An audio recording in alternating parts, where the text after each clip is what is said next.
Hello viewers. Today I'm here to talk to you about bicornuate uterus. See, there are a lot of people who keep on asking us doubt through various social medias about bicornuate uterus. They want to have their doubts clarified as to whether they can fall pregnant or they cannot, whether they can bear one child or whether they can carry twins, whether any cerclages or any other preventive measures need to be taken for bicornuate uterus. So here I'm to tell you about the few issues about bicornuate uterus. See, whenever uterus it's getting embryologically developed, it usually develops as two halves and then the unification happens. When there is incomplete unification happening at the time of embryogenesis, we will end up with bicornuate uterus. So when we say bicornuate uterus, it is very essential to know whether both halves of the uterus, the right half which is the right horn and the left half which is the left horn, gets equally developed. So when patients come to us, it is very essential that we do a hysteroscopy for them, see whether both the horns are developed equally or whether any particular horn is rudimentary, it's underdeveloped. So majority of them, usually bicornuate uterus gets missed. They conceive on their own, and then when they come and deliver with us, we tell them that they had a bicornuate uterus. So it's only then time that they recognize that they have a bicornuate uterus. But for those couple who seek fertility, we already do few evaluations for them like HSG, hysteroscopy, and we tell them before conception itself whether they have a normal uterus or a bicornuate uterus.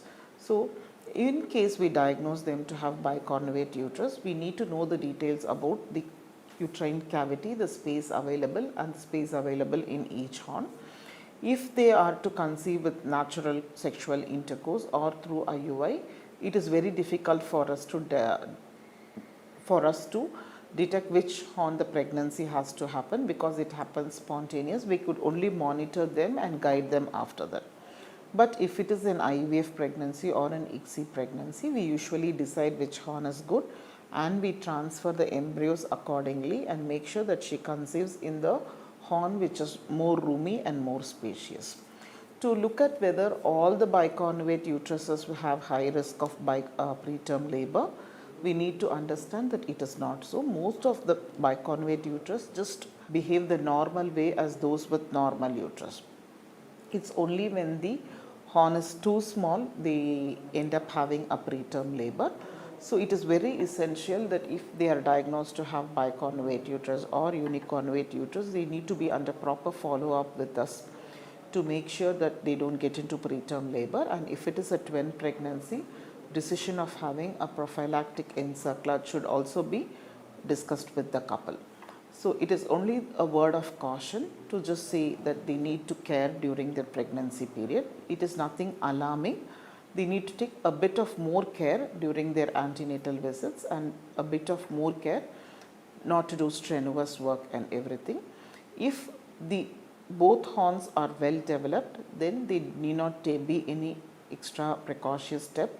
They can just behave as those with the normal uteruses. So it is very essential for us to sit with each and every couple, look at their report, look at how their uterus is developed and decide 1:1. And telling universally that care should be given for bicornuate uterus or encirclage has to be done if it's a bicornuate uterus is really not required. We have to customize it based on how this particular patient is and decide accordingly. So if you have any issues with bicornuate uterus, you need to take consultation from us. We will guide you according to how your uterus pattern is and then decide on the pregnancy part and the antenatal visits. Thank you.